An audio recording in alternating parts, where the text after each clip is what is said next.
Hello बच्चों, आज की इस वीडियो के अंदर हम लोग प्रश्नावली 28 को सॉल्व करने वाले हैं। तो बने रहिए एंड तक और चैनल पर नए हो तो सब्सक्राइब कर लो। चलो, क्वेश्चन नंबर यहाँ पे क्या बोला गया है, थोड़ा सा यहाँ पे ध्यान रखना है। जब बड़ी से बड़ी संख्या की बात होती है तो वहाँ पे हम मौसो निकालते हैं। मौसो का मतलब महत्तम समापवर्तक, यानी एक ऐसी संख्या जो महत्तम हो और उसके लिए यहाँ पे दोनों संख्याओं में आती हो। और लौसो के लिए हम क्या करते हैं, लघुत्तम समापवर्तक, यानी लघुत्तम यानी दोनों से कट जाए और वो छोटा संख्या हो, तो यही हम लोग लौसो में करते हैं। तो छोटी संख्या में हम लोग लौसो निकालते हैं और बड़ी संख्या में हम लोग क्या करते हैं, मौसो निकालते हैं। थोड़ा सा ध्यान रखना है। तो देखो, क्वेश्चन में बोला गया है कि वह कौन सी सबसे छोटी संख्या है जिसको 4 और 6 से भाग देने पर शेष ना बचे। 4 और 6 से भाग देने पर शेष ना बचे छोटी संख्या। तो इनके लिए हम क्या करेंगे, एलसीएम कर देंगे दोनों का। 4 और 6 का एलसीएम करेंगे तो 2 से कितने बार में, 2 बार में, 3 बार में।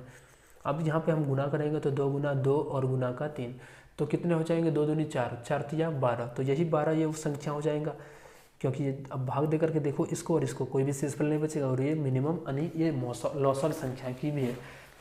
दूसरा नंबर क्वेश्चन में कि वह कौन सी सबसे छोटी संख्या है जिसको 6, 8 और 10 से भाग देने पर शेष ना बचे। तो इस बार हम लोग 6, 8 और 10 का भी सॉल्व करके और लॉसो निकालेंगे। 6, 8 और दूसरी तरफ 10, 2 से देंगे 3 बार में, 4 बार में, 5 बार में। अब कोई भी संख्या ऐसा नहीं है जो हमारा एक ही पहाड़ी में आती हो।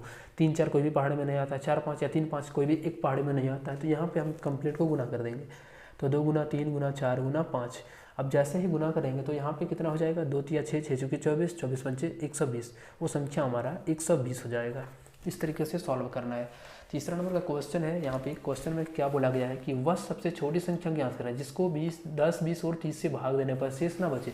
सेम तरीके से छोटी संख्या की बात किया गया है तो लॉसो निकालेंगे, 10, 20 और 30। 2 से देंगे तो ये 5 बार में, 2 से देंगे तो ये 10 बार में, 2 से देंगे तो ये 15 बार में। अब देखो, इसको 5 से देंगे डायरेक्ट तो 1 बार में, 2 बार में और ये 3 बार में। चलो हम कंप्लीट को गुना करते हैं। 2 गुना 5 गुना 2 गुना 3, तो 2 पंचे 10, 10 दुना 20, 20 तिया 60। यही संख्या हो जाएगा जो तीनों से क्या होगा, एक मिनिमम भी होगा और ये हमारा तीनों से कट भी रहा होगा। चलो, चौथा नंबर का प्रश्न है और यहाँ पे क्या बोला गया है, प्रश्न थोड़ा सा ध्यान से पढ़ना है। वह सबसे छोटी संख्या ज्ञात करें जिसको 12 तथा 15 से भाग देने पर कितना शेष बचे, 3 शेष बचे। तो यहाँ पे देखो, इन संख्याओं में से पहले 3 को माइनस करेंगे, उसके बाद यहाँ पे हम लोग क्या करेंगे, या नहीं, पहले हम लोग एक काम करते हैं, यहाँ छोटी संख्या के लिए बोला गया ना, तो यहाँ पे हम दोनों का एलसीएम कर लेंगे, ठीक। उसके बाद उसमें 3 जोड़ेंगे। थोड़ा सा यहाँ पे मिस्टेक हो रहा है, यहाँ पे छोटी संख्या की बात किया गया। तो पहले 12 और 15 का लॉसो निकालो। देखो, 12 और 15 का लॉसो निकालेंगे तो ये 3 से जाएगा 4 बार में, 5 बार में। अब दोनों को हम यहाँ पे तीनों को गुना करेंगे तो कितना हो जाएगा, 3 चौके 12, 12 पंचे 60। अब इसमें हम लोग 3 शेष के लिए 3 प्लस करेंगे तो ये 63 हमारा क्या हो जाएगा, वही संख्या जो तीनों के भाग देने के बाद क्या बनेगा, शेषफल 3 बनेगा। 12 से आप भाग दे करके देखो, इससे भी भाग दे करके शेषफल में 3 आएगा। तो इस तरीके से सॉल्व करना है। 5वें नंबर क्वेश्चन है कि वह सबसे छोटी संख्या ज्ञात करो जिसको 10, 14 और 21 से भाग देने पर 4 शेषफल बचे। इस पर फिर से हम लोग 10, 14, 21 का लॉसो निकालेंगे। 10, 14, 21 का लॉसो करेंगे तो 2 से जाएगा 5 बार में, 7 बार में। 21 को ऐसे ही छोड़ दो। अब 7 से देंगे तो ये 1 बार में आएगा, 3 बार में आएगा, ठीक। ऐसे करके यहाँ पे इसको कंप्लीट को गुना करो। 2 गुना 7 गुना 5 गुना 3, तो यहाँ पे कितने हो जाएंगे, 7 दूनी 14, 14 पंचे 70, 70 थिया 2 7 10। अब 7 शेषफल कितने के लिए, 4, तो इसमें 4 जोड़ दो तो कितना हो जाएगा, 2 7 10 और 4 14। तो 2 से 14 वो संख्याएं हो जाएंगी जिसको भाग देने के बाद हमारा क्या हो, यहाँ पे शेषफल हर एक में 4 बचेगा। आप ट्राई भी कर सकते हो, इसको भाग दे करके हमारा शेषफल जो बचेगा वो हमेशा 4 के लिए बचेगा।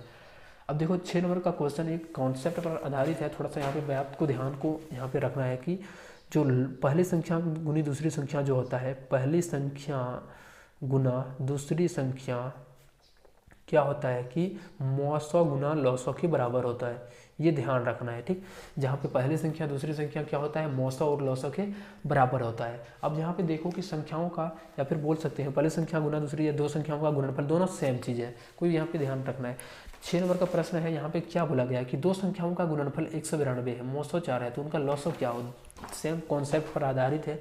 ये जो पहले से दिया गया है कि दोनों संख्याओं का जो गुणनफल है वो हमारा 192 है, तो और यहाँ पे जो मौसो का मान है उसका मान 4 है, तो ये लिख दो। उसके बाद लॉसो का मान पता नहीं है तो यहाँ पे लॉसो इस तरीके से लिखो। अब यहाँ पे क्या करेंगे, ये हम कटा देते हैं क्योंकि ये भाग में होता है। जैसे ही 4 इधर आएगा तो ये गुना में आ जाएगा। अब यहाँ पे संख्या क्या हो जाएगा, 4 से कटाएंगे तो 4 बार में 16, उसके बाद हानि कितना, 3 और 2 32 बन गया। 4 कम कितने बार में आता है, 8 बार में। तो लॉस जो हो जाएंगे वो संख्या का कितने हो जाएंगे, 48। यही हमारा इसका आंसर हो जाएगा। ठीक है ना।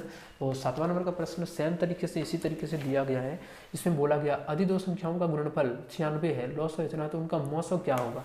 तो फिर वही हम करेंगे, क्या होता है पहली संख्या गुना दूसरी संख्या, यानी दो संख्याओं का जो गुणनफल है वो हम लोगों को यहाँ पे 96 है, और दूसरी तरफ हमें लॉसो का मान दे रखा है 24 और निकालना हमें मौसो है। तो यहाँ पे सेम तरीके से इसको इससे कटा देंगे तो ये कितने बार में कटेगा, 4 बार में।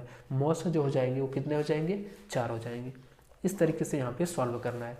चलो 8वें नंबर का प्रश्न है जो इस एक्सरसाइज का लास्ट प्रश्न भी है। तो इसमें जो बोला गया है कि दो संख्याओं का लॉसो तथा मौसो इतना है, यदि एक संख्या 15 है तो दूसरी संख्या, कोई बात नहीं भाई, ये मौसो और लॉसो का मान दिया गया है। यहाँ पे हम लिखे थे मौसो और लॉसो, तो इनका मान दिया गया है कि लॉसो हमारा 30 है और दूसरी तरफ मौसो हमारा 5 है। और यहाँ पे बोला गया है कि एक संख्या हमारा दिया गया है लेकिन दूसरी संख्या पता नहीं है, तो x मान लेंगे। अब यहाँ से हमें इस x का मान निकालना है, तो बहुत ईजी है, हम सोझा सोझी कटाते हैं, तो 15 से 2 बार में कट जाएगा। अब x का जो मान हो जाएगा दोनों को गुणा करो, कितना आ जाएगा 10, तो यही 10 हमारा इस संख्या हो जाएंगे। चलो मिलते हैं हम लोग अब नेक्स्ट वीडियो में, बाय।